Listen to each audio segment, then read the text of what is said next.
Assalamualaikum, we are from 3B going to present about inflation and economy in a Fiqh perspective. My name is Khairunisa and my metric number is 2119410.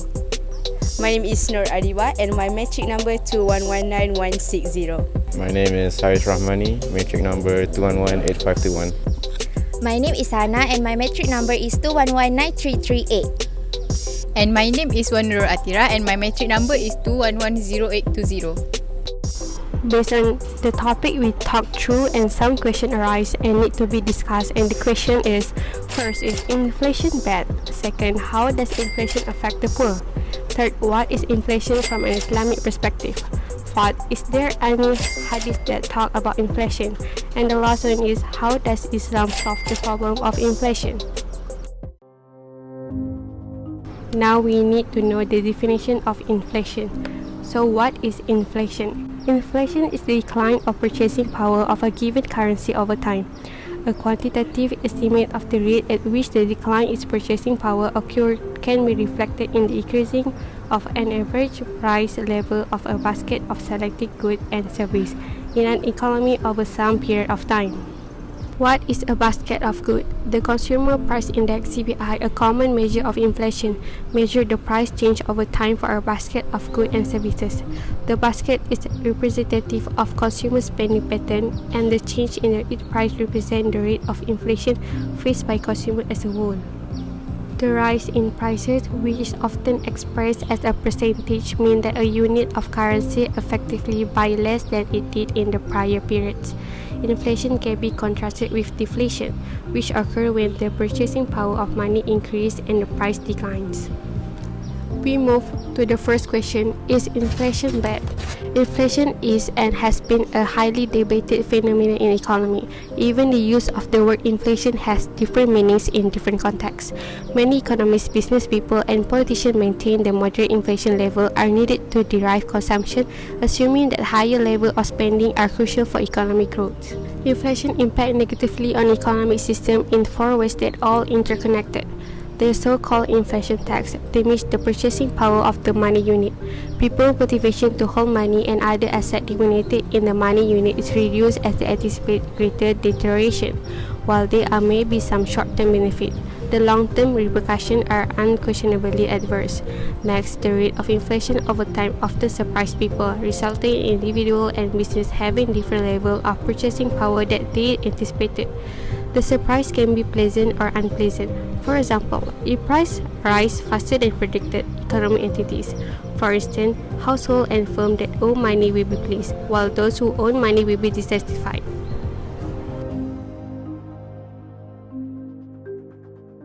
Buat masa sekarang ni, tengok inflasi ekonomi kita ni dah makin teruk jugalah. Mungkin sebab COVID ke sebelum-sebelum ni kan. Jadi peniaga-peniaga ni memang terasa sangatlah. Mungkin Yes, I think it does has an impact on our life as a student. Moving on to the next question: how does inflation affect the poor?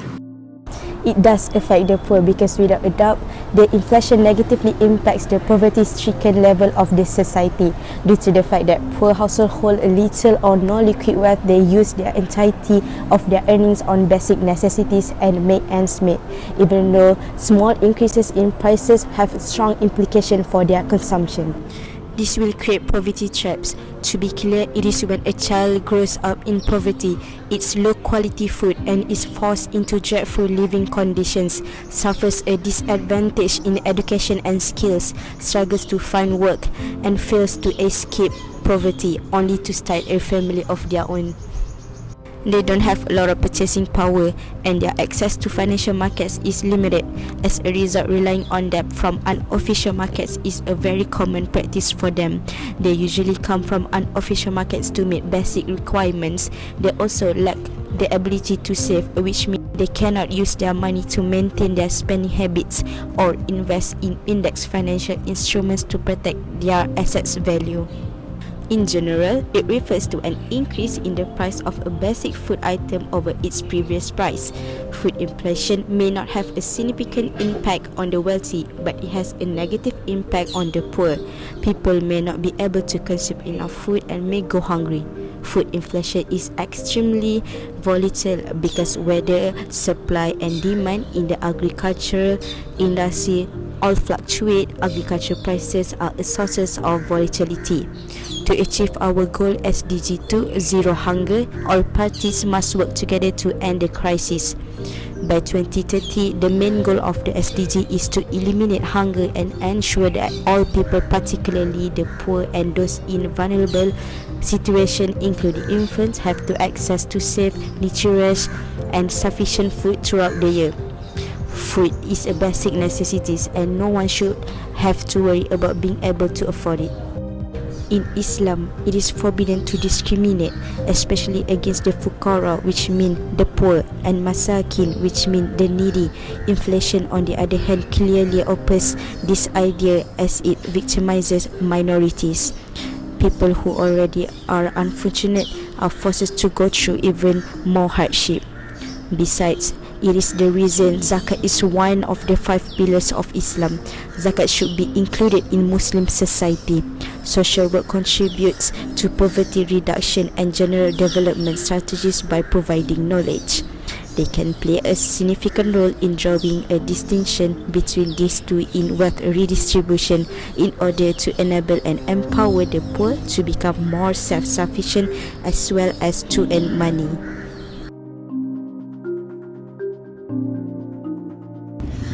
Yes, it affects our life because I've noticed that I eat less than before since the price of the food at the Muamalat cafe has increased, and thus I've decided to eat less because I want to save my money. Kita ni kita meniaga sabun. Sabun ni keperluan pengguna harian. Isi rumah lah guna sabun ni. Jadi kurang sikit lah terasa sebab kuasa membeli, diorang masih lagi nak datang beli sebab diorang ada nak guna kan, perlu guna, setiap rumah nak memang perlu guna. Tapi mungkin ada efek jugalah, diorang semakin berjimat.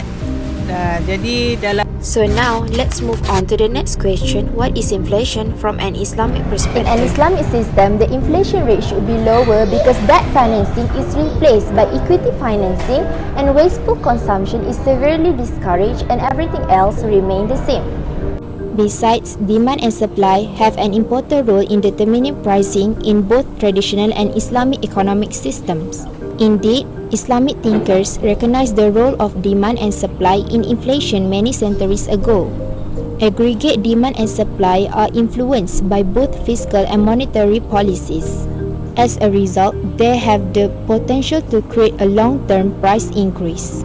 A rise in government spending causes an upward shift in aggregate demand, which causes the price level to rise. Next, there is one hadith that talks about inflation. Anas ibn Malik reported that people said, "O Messenger of Allah, the prices have shot up, so fix the prices for us." The Messenger of Allah said, "Indeed, Allah is the one who fixes prices, the withholder, the extender and the provider. Indeed, I wish to meet Allah, while none of you will have any claim against me for an injustice regarding blood or property." Next, the question remains, how does Islam solve the problem of inflation? It is important to highlight that the goal of zakat is not just to provide for the fundamental necessities that the needy have, but also to increase their productivity so that they can provide for themselves. Because of this, the distribution of alms throughout the lifetime of the Prophet took the shape of not just consumable substances, but also of producing capital. In addition to its role in Islam's moral and spiritual life, the act of giving zakat seems to be an essential component of the religion's socio-economic order. The poor and the needy are given the opportunity to become economically active through the practice of zakat, which in turn boosts the economy. Through the institution of zakat, Islam is able to prevent the gap between the rich and the poor from growing by allowing a portion of the income of those who are wealthy to be distributed to those who do not have as much. Zakat may also be utilized for a variety of other socio-economic goals, including the advancement of education and healthcare, the provision of social welfare, and the stimulation of the poorest labor output. As a result of this, from a socio-economic point of view, zakat functions as an effective measure within the framework of Islam. In response to an increase in income caused by zakat, the level of aggregate demand rises. On the surface, it may appear that zakat increases price since it increases total demand. Zakat, on the other hand, is distributed both distributively and consumptively, and this dual character of its circulation adds to an increase in overall production. As a result, an upward trend in aggregate supply will follow the currently occurring increase in aggregate demand. A rise in the aggregate supply will result in an increase in both output and price. This is in agreement with the rule of demand and supply, which dictates that as production of a good grows, its price will decrease. On the flip side, product prices tend to increase proportionally to a decline in output. Figure 7 shows the macroeconomic effects of zakat. A1 represents the initial equilibrium, which is the meeting point between AD and AS, where the zakat component is inefficient. As AD1 increases to AD2, the equilibrium point shifts to A2 due to the impact of zakat, where the role of zakat is still not ideal. At this time, prices appear to have increased from P1 to P2. However, in the case of zakat, an increase in aggregate demand is followed by an increase in aggregate supply. Thus, the increase in aggregate supply from AS1 to AS2 shifts the equilibrium point from A2 to A3, where zakat works optimally. In this final equilibrium, P is pulled from P2 to P1 by A3, achieving equilibrium. The optimal implementation of zakat maintains price stability with a maximal increase in Q, production quantity, from Q1 to Q3. That's all from us. Thank you. Bye.